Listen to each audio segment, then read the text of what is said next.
Quelques semaines après la perte de Michel Blanc, profondément regretté par Christian Clavier lors de son récent passage au journal télévisé de TF1, les Français sont à nouveau plongés dans la tristesse.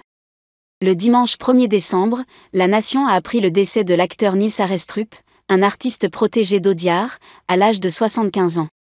Marié à Isabelle Le Nouvel et père de 2 enfants, il s'est éteint chez lui à Ville-d'Avray, dans les Hauts-de-Seine, après une longue lutte contre le cancer.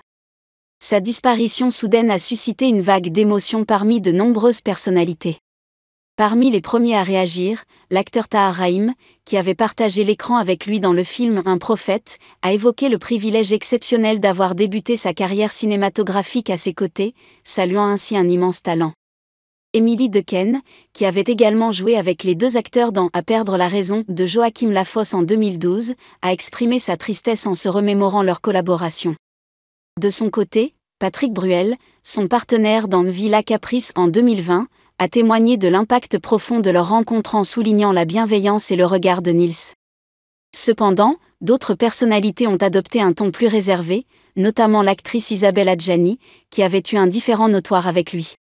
En 1983, des accusations avaient circulé selon lesquelles Nils Arestrup lui aurait donné une gifle lors d'une représentation théâtrale, des allégations qu'il a toujours niées.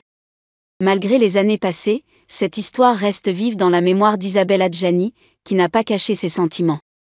De son côté, Clovis Cornillac avait également exprimé publiquement son animosité envers l'acteur en 2017, soulignant une relation conflictuelle sans dévoiler les détails.